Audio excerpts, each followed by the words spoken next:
Hello and welcome to our special program, To The Point. Today we have with us a senior Congress leader and member of the upper house, Mr. Oscar Fernandes. Sir, welcome to Rajya Sabha TV. You've had a long and prestigious political career starting from the state level to the central level. You've been member of Rajya Sabha. You've also been minister in the government, holding very significant portfolios like labor and labor empowerment, as well as statistics and program implementation, youth affairs as well. One very interesting part which I was going through in your profile is that you've been very closely associated with the organizational structure of the party. So let's begin with the organization itself. In 2003, there has been significant changes which have taken place in the Congress party, starting from the elevation of Rahul Gandhi as the vice president of the party in the Congress Chintan Shivar in Jaipur. First, how do you think this is going to impact the fortunes of the Congress party? See, Congress party is over a century-old party, one of the oldest political parties in the democracy. Congress is moving forward. It has a one-line agenda, and that is to wipe every tear from every eye. We have progressed, country has progressed, people have progressed. But the bottom line is, till we reach the last man, we cannot say we have completed the task. So the scope is very vast. And we have such leadership right from Mahatma Gandhi's days, Pandit Jawaharlal Nehru, Indira Gandhi, Rajiv Gandhi, Sonia Gandhi, and now Rahul ji.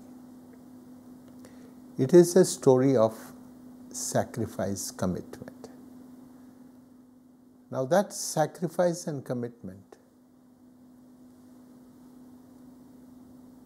takes care of the feelings of the people that here is a leadership which cares for the people, cares for the hunger of the people, cares for the upliftment of the people. Now, how we move forward is the role of the party workers and the organization. That we are trying to fortify so that we will be able to provide the necessary succor to our people. Now, going a little further, if I talk about this particular bottom line, wiping the tears of every eye, there are people who have gone much beyond and further. The youth, the women, the country is moving forward. India will be one of the topmost countries in the world. Are you only limiting yourself to this particular bottom line, if you ask? Necessarily, definitely not. But we know what is our ultimate task. We have to move forward. India has to reach that number one position which we are capable of reaching. You spoke about the role of workers and the role of the organization. Now, what I want to know is that you've been an organization man. You were, recently in charge, General Secretary in charge of the organization. And then now also you've got a responsibility which more or less deals with the organizational structure and organizational, working only.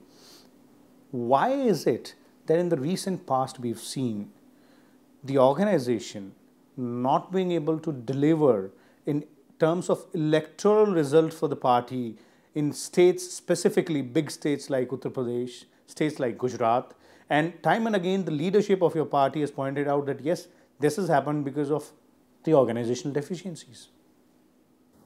Lot needs to be done. I am not saying we have achieved everything. Lots needs to be done. And Sonia ji, and especially now Rahul ji, has taken up the organizational work in such a way that very soon you will find that even in states where we are not strong or we are weak, we are going to fill the vacuum and march forward. But that is the remedy. Before the remedy, obviously the leadership is going to go ahead and talk about the remedy and look at it that way. And it seems that the party's leadership, your party's leadership, is working on that because, since the time Rahul Gandhi has been made the vice president of the party, he's been having a series of meetings with the organization people, the PCC chiefs, the CLP leaders, and other members of the organization. He's made efforts to go ahead and bring in a little bit of democracy in the way the frontal organizations of the party are being run. They were, after him taking over as the in charge of IYC and NSUI, there were elections which were held. It seems he wants to bring the same format to the parent organization as well. How do you think that will work? You spoke about UP. UP, we were successful in changing the government. It is the Congress campaign led by Rahul ji that we could bring about a change in the leadership, in the governance of Uttar Pradesh. This is a positive action. Now, in the future, how we will fortify our party in UP and also significantly achieve electoral results, you will see in the next parliament elections.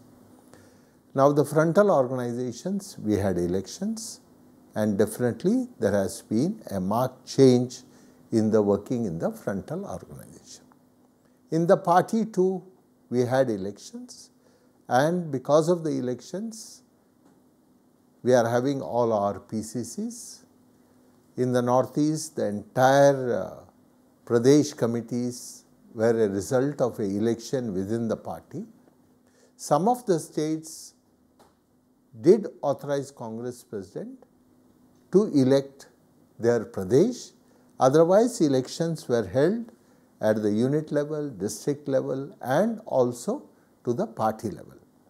Whether we have the right results, electoral results, or the organization is strong enough to take on the opposition is the question which you have raised.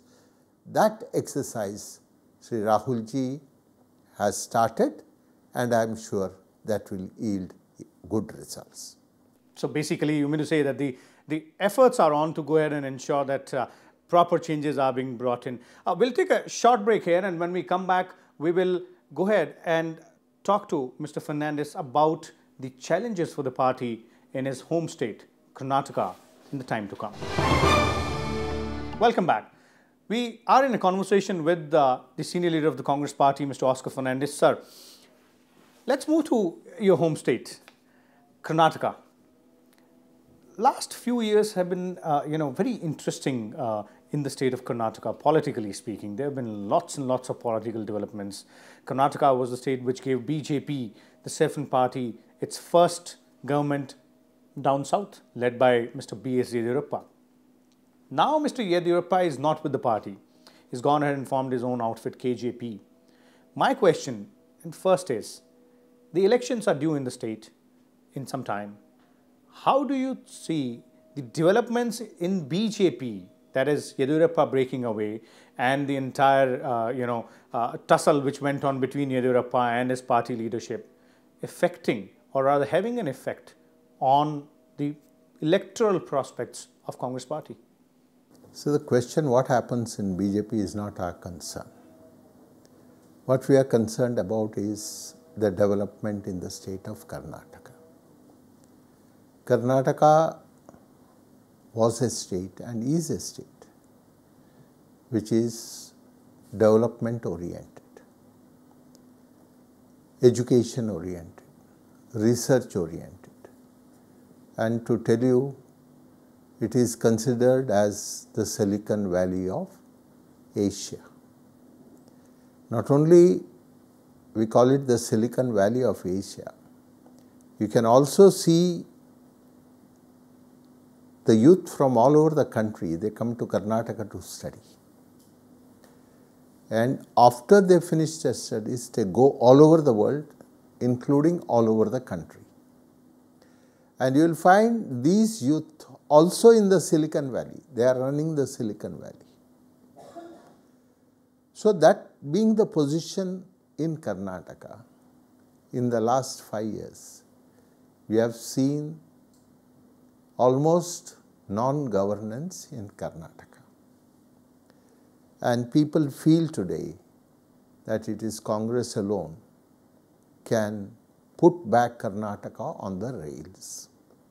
It is necessary that Congress takes over in Karnataka, and the way we are seeing the developments within the country in its progress, Karnataka will play a major role in the process of development in the country. You spoke about the issue of development, and that, I guess, is going to be the plank on which Congress is going to fight next assembly elections in Karnataka. But then there is another issue, the issue of corruption. The incumbent government, that is the BJP government, has had many allegations against its ministers, as well as the former Chief Minister, Mr. B.S. Yediyurappa. There were several allegations which were leveled against them. Do you think that the elections in Karnataka will be overshadowed by the issue of corruption rather than the issue of development? Because the people of Karnataka in the last few years have seen too many corruption news breaking out every day on television channels. See, now we have reached the end of the 5-year term. Corruption is an issue, and it will be an issue. It will be debated very much. But corruption, how it has retarded development, is also a major issue. What development we could have had, even in the field of education, in the technical side, in the medical side, health-wise. These are, people feel that they have suffered at the hands of the BJP, and the main issue will be non-governance saddled with corruption.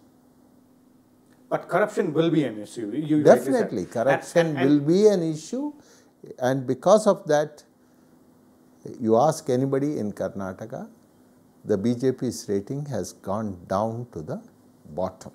Is your party worried that if corruption is an issue, then this might hamper the chances of Congress as well? Because there are allegations against the Congress-led UPA government in the centre as well. Not at all. If you talk of corruption at the centre, the Congress party, whenever there was an issue, has taken appropriate action. Action of an individual and action of a party is quite different. There is no issue at the centre which mars the image of the Congress party. Congress party has taken strong action whenever an issue has come up, and Karnataka, we have fought against all the corruption-oriented issues, and the people will definitely uphold the Congress party. Okay, last question about the political situation in Karnataka before we go into a break. Will Congress party be willing to go ahead and have some sort of alliance, if not pre-poll, then post-poll, with B.S. Yediyurappa's new outfit? There is no question of having alliance with anybody, because Congress on its own will get the necessary majority, and without any support from anybody, whether pre-poll or post-poll, we will be able to form the government and will get adequate majority. Not even with your formalized JDS? There is no question. The mood, you don't have to go by what I am saying. You can have your own survey, you can talk to people on your own, you can draw your conclusions. But what I find when I go around the state, I have spoken to so many media people, so many political people, they conclude that this time Congress is going to have absolute majority. So basically, the party is confident that it's going to have an absolute majority in Karnataka. We'll take a short break out here, and when we come back, we will talk to Mr. Oscar Fernandes about the issues before Parliamentary Standing Committee on Human Resource Development, of which he happens to be the chairman as of now. Welcome back. We have with us Mr. Oscar Fernandes, senior leader of the Congress Party and a member of the upper house in Parliament. Sir, you also are the chairman of Parliamentary Standing Committee on Human Resource and Development, a very significant department if you look at the kind of juncture where our country stand in terms of development. Many a times, in the speeches made by our Prime Minister, our President, or other senior leaders, even from the opposition, there seems to be a lot of focus on how to go ahead and ensure that the human resource in this country is developed properly, specifically with respect to the education. As chairman of the HRD committee, what are your views on challenges before this particular department or this particular wing of our government? See, one of the major issues was how many of our youth are able to have university level education. How many of our children are able to get education at all? What is the charge against India? A charge against India is that we are encouraging child labor, which is not true. But it is a fact that there was child labor in our country. But with one stroke of the pen, one legislation, which gives right to education to a child, will definitely change the whole scenario in the country. And if the child gets education, the child will climb the ladder, and that ladder will take the child to the pinnacle where the talent is recognized in this country. And India's talent is recognized in the world over. The children, after they finish their education here, when they go abroad, you will find that they make a mark. And there is a clamor for an Indian youth when there is an opportunity for employment abroad. Our youth, when they go for research, they have given excellent results. Indian people going abroad and doing research have even got Nobel laureates, awards. Now, that being the case, we have to analyze and see what deficiencies are there within the country, by overcoming which we can provide the same platform which is available abroad. We provide that opportunity to our youth so that we will be able to benefit as a country. You spoke about, rightly pointed out rather, the opportunities being given to the youth out here in terms of higher education. And one of the government's own studies, the Planning Commission itself rather, says that only 1/5 of the eligible youth who should be enrolled in higher education are enrolled as of now.